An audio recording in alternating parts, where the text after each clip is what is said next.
ٹھیک ہے. I ascend a room of memories. بجائے اس کے کہ وہ یہ لکھنے والا یہ کہتی کہ میں ایک کمرے میں داخل ہوئی یا میں ایک کمرے میں داخل ہوئی اور اس کو دیکھا، اس نے کہا کہ میں ایک یادوں بھرے کمرے میں داخل ہوئی. ascend اوپر چڑھنا، اوپر جانا.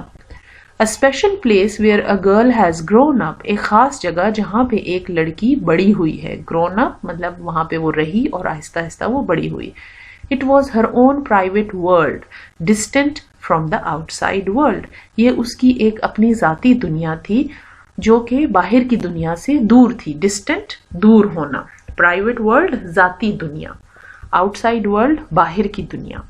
Upon entering the room, my foot touches the cold wooden floor, aged with paint stains and scratches. جب میں کمرے میں داخل ہوئی تو میرے پاؤں نے ایک لکڑی کے ٹھنڈے فرش کو چھوا. بیٹا یہ اگر آپ غور کریں تو کولڈ ووڈن جو ہے یہ ماڈیفائر ہے کیونکہ یہ آپ کو فرش کے بارے میں بتا رہا ہے. جملہ یوں بھی پورا ہو سکتا تھا کہ my foot touches the floor، لیکن تفصیل دینے کے لیے ریڈر پڑھنے والے کو پوری تفصیل بتانے کے لیے کہ اس کمرے کی چیزیں کیسی تھیں، اس کا فلور ٹھنڈا تھا، لکڑی کا بنا ہوا تھا، پوری تفصیل بتانے کے لیے رائٹر نے ماڈیفائرز استعمال کیے ہیں. my foot touches the cold wooden floor، میرے پاؤں نے لکڑی کے ٹھنڈے فرش کو چھوا. aged with paint stains and scratches. aged کا مطلب ہے کہ پرانا ہونا. ایجڈ کا مطلب ہوتا ہے کہ کسی وقت گزرنے کے ساتھ ساتھ کوئی چیز اگر پرانی ہو جائے تو اس کو کہتے ہیں ایجڈ ود. پینٹ سٹینز پینٹ کے داغ، اینڈ اسکریچز اسکریچز کا مطلب ہے خراشیں. Clear signs of an active child. Clear signs of an active child کیا ہے؟ یہ جو edged with paint stains and scratches. ایک بچہ اگر بہت ہی ایکٹیو ہو، بہت ہی زیادہ متحرک قسم کی زندگی گزارتا ہو، بہت سارے کام کرتا ہو، پینٹنگ بھی کرتا ہو، اسپورٹس بھی اس کا شوق ہو، اس کو کہانیاں لکھنے کا بھی شوق ہو، اس کو کتابیں پڑھنے کا بھی شوق ہو، تو ظاہر ہے اس کے کمرے میں اس طرح کی چیزیں نظر آئیں گی. کہیں پر پینٹ کے داغ بھی نظر آئیں گے، کہیں پہ فرش پہ خراشیں بھی نظر آئیں گی کیونکہ وہ اسپورٹس کے عادی ہیں، اسپورٹس کی چیزیں لے کے جاتے ہیں. تو یہ جو پینٹ کے داغ ہیں اور یہ جو خراشیں ہیں یہ کس چیز کا نشان ہے؟ یہ ایک بچے کے بہت ہی متحرک اور بہت ہی ایکٹیو ہونے کی نشانی ہے. To the left there is an old antique bed. بائیں ہاتھ پر ایک پرانا اینٹیک مانے قدیم پلنگ ہے. It creaks as I sit on the soft cozy comforter.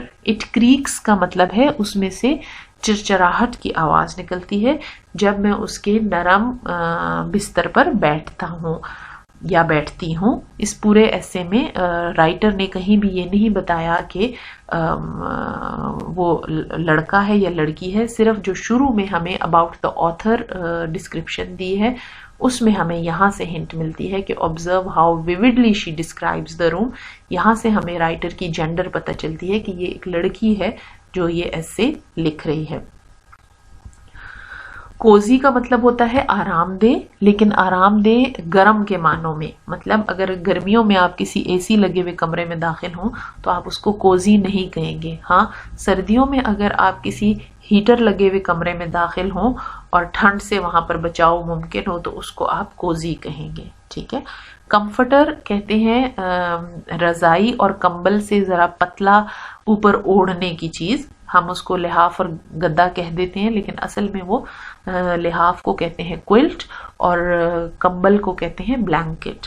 تو کمفرٹر ہوتا ہے جو آج کل کے موسم میں اگر رات کو ٹھنڈ ہو جائے تو اوپر تھوڑا سا موٹا سا کھیس جو اوڑا جاتا ہے اسے کمفرٹر کہتے ہیں.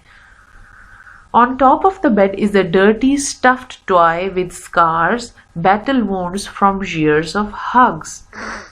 بیڈ کے اوپر والے حصے پر ایک گندا یعنی میلا ہوا اسٹف ٹوائے. اسٹف ٹوائے کون سا ٹوائے ہوتا ہے؟ جس کے بیچ میں روئی بھری ہوئی ہوتی ہے اور عام طور پر اوپر فر ہوتی ہے اور نرم سا ٹوائے ہوتا ہے. آپ نے بھی دیکھے ہوں گے، ٹیڈی بیئر دیکھے ہوں گے، ایلیفنٹس دیکھے ہوں گے یا بنیز دیکھے ہوں گے جو اسٹفڈ قسم کے ٹوائز ہوتے ہیں. اسکارز کا مطلب ہے نشان. Battle wounds from years of hugs. یہ ورڈ بیٹا غور سے پڑھ لیجئے, یہ وونڈز ہے, وونڈز WOUNDS, اس کو واؤنڈز نہیں پڑھنا, دس از وونڈز. وونڈز کا مطلب ہے زخم, ٹھیک ہے. Battle wounds from years of hugs, یہ بہت ہی خوبصورت انداز میں رائٹر نے یہ بتایا ہے کہ وہ ٹوائے اس بچی کا فیوریٹ تھا اور وہ بڑے عرصے تک اس کو ساتھ سلا کے یا اپنے پاس گلے لگا کے رکھتی تھی, اور اس وجہ سے ہی وہ ٹوائے گندا بھی ہو گیا تھا اور اس پر بہت سارے نشان بھی پڑ گئے تھے. آپ نے بہت سے بچے شاید دیکھے ہوں جو اپنے پاس کوئی اپنا پسندیدہ کھلونا سلاتے ہیں, یا اپنے تکیے کے نیچے کوئی اپنا ہیلی کاپٹر رکھ کے سوتے ہیں, یا اپنی کوئی گڑیا رکھ کے سوتے ہیں. تو اسی طرح وہ بچی جو تھی اس کا بھی ایک پسندیدہ اسٹف ٹوائے تھا جس کو وہ ہر وقت اپنے ساتھ اپنے گلے میں لگائے پھرتی تھی, اور اس وجہ سے وہ پرانا بھی ہو گیا تھا اور اس پر کچھ نشان بھی پڑ گئے تھے. بیٹل وونڈز کا مطلب ہے کہ بہت عرصے کے استعمال کی وجہ سے, ویسے تو بیٹل کہتے ہیں لڑائی کو, لیکن یہاں پر مفہوم یہ ہے کہ بہت عرصہ استعمال کرنے کی وجہ سے, گلے سے لگانے کی وجہ سے اس پر نشان پڑ گئے تھے. Looking down over the headboard is a framed poster of the famous world of snooker. Head board کہتے ہیں پلنگ کے پیچھے جو لکڑی کا پھٹا ہوتا ہے جس کے ساتھ جس سائڈ پہ سرہانے رکھے جاتے ہیں, جس سائڈ پہ تکیے رکھے جاتے ہیں, اس سائڈ پہ ٹیک لگانے کے لیے ایک لکڑی کا پھٹا ہوتا ہے بیڈ کے, اور اس کو ہیڈ بورڈ کہتے ہیں. اگر آپ ہیڈ بورڈ کے اوپر دیکھیں تو وہاں پر فریمڈ پوسٹرز تھے, یعنی looking down over the head board, یعنی وہ پوسٹرز ہیڈ بورڈ کی پچھلی دیوار پر لگے ہوئے تھے اور وہ ہیڈ بورڈ کو اوپر سے دیکھ رہے تھے. مفہوم یوں ہے کہ وہ پوسٹرز اوپر سے ہیڈ بورڈ کو دیکھ رہے تھے, ٹھیک ہے, یعنی ہیڈ بورڈ کے اوپر لگے ہوئے تھے پیچھے والی دیوار پر. اور وہ پوسٹرز کس کے تھے؟ From the famous world of soccer. Soccer کہتے ہیں بیٹا فٹ بال کی ایک قسم ہے جس میں فٹ بال تھوڑا سا چھوٹا ہوتا ہے اور عام طور پر یہ امریکہ میں کھیلا جاتا ہے. دا فیمس ورلڈ آف سوکر, اس سے ہمیں پتہ چلتا ہے کہ وہ بچی سپورٹس کی بھی شوقین تھی اور اس نے سوکر یعنی فٹ بال کی ایک قسم ہے, اس کے کھلاڑیوں کے, اس کی گیم کے, اس کے بال کے تصویریں لگائی ہوئی تھی. فریمڈ پوسٹرز مطلب فریمڈ تصویریں لگائی تھی. It is probably the most prominent sports in today's modern world. شاید یہ سپورٹس کی دنیا کا سب سے بہترین, سب سے نمایاں سپورٹس ہے. بیٹا آپ کو ایک بات بتا دوں کہ سپورٹس ان گیمز کو کہتے ہیں جن میں آؤٹ ڈور گیمز ہوں, مثال کے طور پر بیڈمنٹن, ہاکی, کرکٹ, والی بال, باسکٹ بال, یہ سب سپورٹس کہلاتے ہیں. جو انڈور گیمز ہوں گی ان کو ہم سپورٹس نہیں کہیں گے, ٹھیک ہے.